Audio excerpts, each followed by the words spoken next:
Ciao a tutti e a tutte, io sono Angela, benvenuti a questa puntata di Conosciamo le Sibille con il mazzo I misteri della Sibilla, di cui troverete i link in descrizione per vedere la video recensione e per acquistarlo nel caso vi piacesse.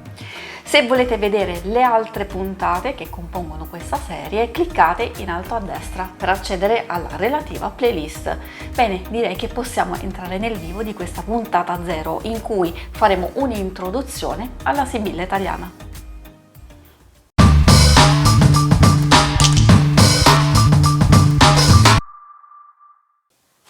Prima di iniziare il nostro percorso per conoscere e imparare a leggere la Sibilla italiana, devo fare una doverosa premessa.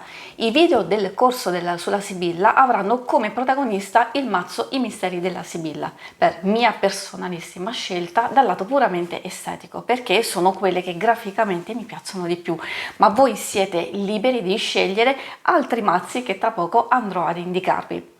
I significati delle carte che andremo a conoscere potete adattarli alla vera Sibilla italiana, alla magica Sibilla, alla Sibilla 800 e alle corti d'amore. Quest'ultima però con qualche differenza che vedremo adesso insieme.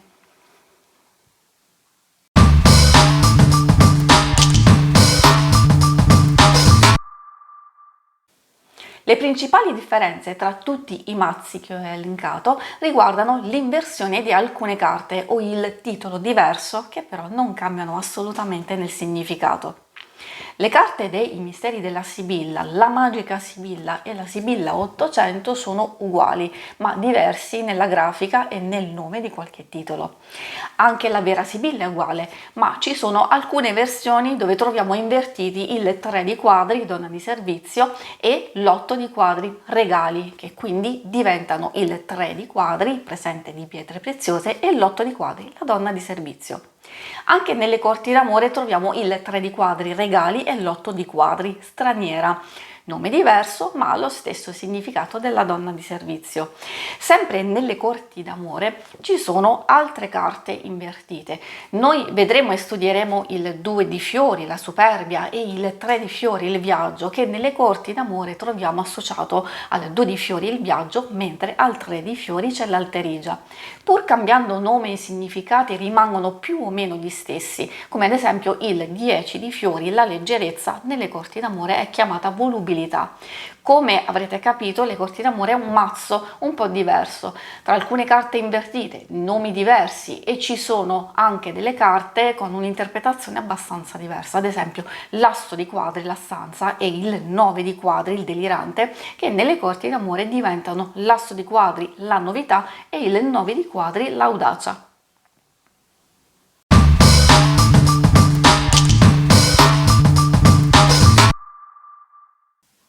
Le Sibille sono carte di origine abbastanza recente, sono nate tra il XIX e il XX secolo. Il loro nome rimanda alla figura storico-mitologica della Sibilla, una sacerdotessa che aveva il compito di interpretare il presente e predire il futuro. A differenza di queste, le Sibille moderne sono delle carte definite chiacchierine o pettegole, perché rispetto ai famosi tarocchi e oracoli sono meno spirituali e particolarmente adatte a rivelare gli eventi della vita quotidiana. Ma adesso concentriamoci sulle Sibille che andremo a studiare. Il mazzo I misteri della Sibilla è stato disegnato nel 1982 da Ettore Maiotti per la Dal Negro. È un mazzo composto da 54 carte, 52 sono quelle principali, più 2 che si riferiscono al consultante lui e lei. Queste 2 carte soggetto possono servire in una lettura per identificare la persona per cui si fa il consulto o di un'altra persona. Può essere estratta all'inizio o lasciata nel mazzo in base al metodo che si utilizza. Io personalmente non le uso. Per identificare le persone utilizzo le figure presenti nel mazzo e vedremo dopo alcune indicazioni sulle caratteristiche delle persone. Ogni carta illustra scene di vita quotidiana con animali, persone e oggetti. Il mazzo è diviso in 4 sottogruppi che rappresentano i 4 semi: cuori, quadri, fiori e picche. Ogni gruppo è composto da 13 carte, quelle numeriche da 1 a 10, e le 3 figure, fante, regina e re. In ogni carta, oltre all'immagine, troviamo il simbolo della carta da gioco, ad esempio l'asso di cuori, il nome della carta e in questo caso la conversazione e una breve didascalia con i significati. Queste indicazioni sono disposte nella carta in modo diverso in base al mazzo. Per iniziare ad imparare le sibille consiglio di studiare principalmente i significati legati ai nomi delle carte e alle parole chiave e di usarle al dritto. Già con queste informazioni potrete riuscire ad ottenere una buona lettura. Successivamente, per approfondire e per avere ulteriori informazioni, si possono usare anche le carte al rovescio e aggiungere altri significati legati ai semi, ai numeri e agli aspetti astrologici. Va ricordato che i significati diventano tantissimi, anche per via delle combinazioni che si possono ottenere. Ogni carta può combinarsi con altre 51 e assumere quindi significati diversi.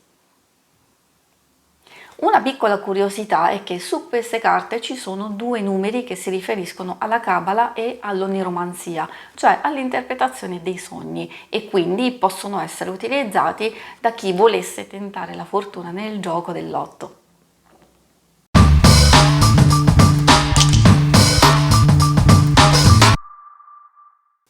Le carte di cuori trovano corrispondenza con semi di coppe e sono legati all'elemento acqua.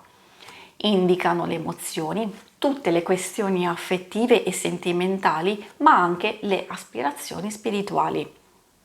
L'argomento principale è l'amore, la gioia e la passione.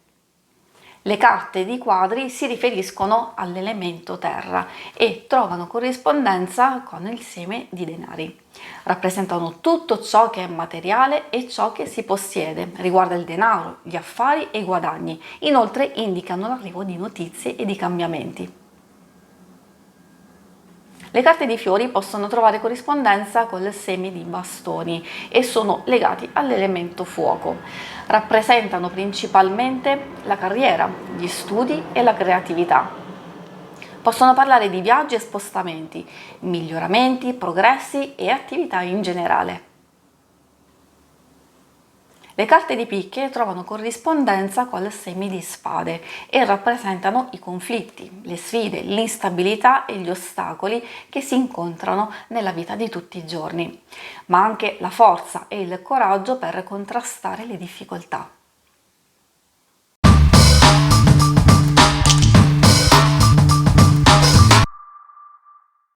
I significati delle carte e dei semi possono essere influenzati anche in base ai valori numerici delle carte.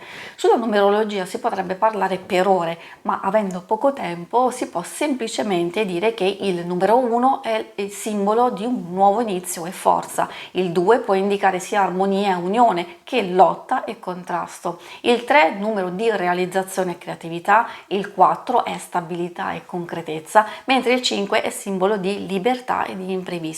Il numero 6 può indicare equilibrio ma anche insicurezza.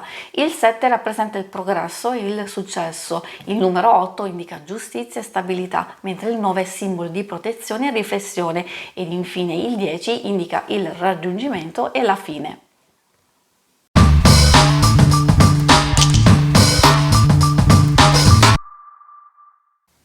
I semi delle sibille possono dare indicazioni sui tempi in cui potrebbe accadere l'avvenimento previsto.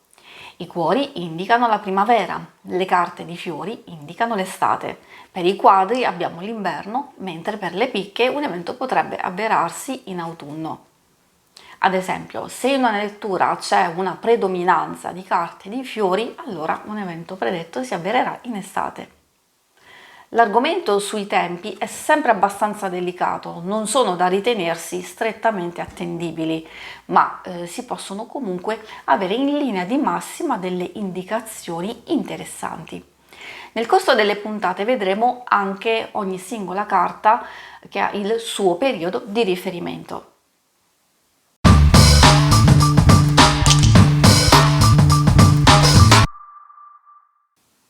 Per individuare le caratteristiche delle persone basta vedere le figure. I re e le regine rappresentano uomini e donne mature, mentre i fanti indicano giovani, uomini o donne, o per questa caratteristica i fanti possono riferirsi anche a persone LGBTQIA. Col seme è possibile attribuire i segni astrologici. I cuori si riferiscono ai segni di acqua, Cancro, Scorpione e Pesci. I quadri si riferiscono ai segni di terra, Toro, Vergine e Capricorno. I fiori ai segni di fuoco, Ariete, Leone e Sagittario. Infine le picche ai segni di aria, Gemelli, Bilancia e Acquario. Oppure ad alcune caratteristiche fisiche. Le figure di cuori avranno capelli castano chiaro o rossi con occhi castani o sul grigio azzurro. Quelle di fiori avranno capelli castani o bruni con occhi marroni, azzurri o verdi. Le figure di quadre avranno capelli biondi o occhi chiari, mentre quelli di picche avranno capelli neri e occhi scuri. Inoltre è anche possibile trarre delle informazioni generiche sulla personalità. Il seme di cuori si riferisce a persone dal carattere molto educato, dolce e gentile. Il seme di quadri rappresenta persone testarde e molto pratiche. Il seme di fiori indica persone vivaci e intraprendenti. E infine il seme di picche rispecchia persone dal carattere molto forte ma anche aggressivo. Il re di cuori è un uomo generoso e premuroso. Il re dei quadri è una persona d'affari o benestante, il re dei fiori è un uomo attento e onesto e il re dei picche è severo e rigido. La regina di cuori è una donna gentile e sensibile, la regina di quadri è una persona generosa, la regina di fiori è attenta e accomodante, mentre la regina di picche è fredda e calcolatrice.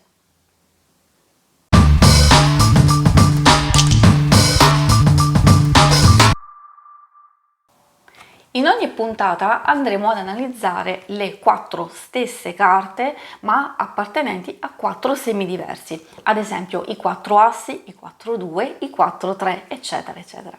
Per ogni carta vedremo brevemente una descrizione della scena o figura rappresentata e relativa simbologia. La parte più importante sarà dedicata ai significati principali, agli aspetti al dritto e al rovescio, al numero e al seme corrispondente. Infine saranno indicati approssimativamente i tempi di realizzazione di un evento e il consiglio della Sibilla. Prima di lasciarvi volevo fare una piccola precisazione. Su ogni carta è presente una didascalia con scritti alcuni significati che personalmente nelle mie letture non prendo in considerazione perché li trovo limitanti e spesso fuorvianti e quindi preferisco dare importanza a ciò che mi comunica l'immagine e ricordare i significati che conosco e che ho attinto dalla mia esperienza. Questo perché ritengo che alcuni significati che sono stati dati nel lontano passato al giorno d'oggi sono di difficile interpretazione e poco si adattano alla realtà attuale. Ma questa è una mia personalissima pratica. Voi sentitevi liberi di adottare la metodologia di studio e di interpretazione che sentite più adatta a voi. Infine, i libri che mi permetto di suggerirvi sono L'oracolo della vera Sibilla di Madame Sheila, I misteri della Sibilla di Victor Silente e La vera Sibilla italiana di Laura Tuan. Questo però era un inserto allegato ad Astra tanti anni fa. In commercio troverete la versione moderna in formato libro. Di tutti questi volumi trovate in descrizione dei link che potranno esservi utili in caso di acquisto. Bene, spero di essere stata utile ed esauriente. Se volete vedere all'opera le sibille di cui abbiamo appena parlato, in questa schermata troverete la playlist con l'oroscopo settimanale in cui le utilizzo. Vi ringrazio per l'attenzione e vi saluto. Ciao!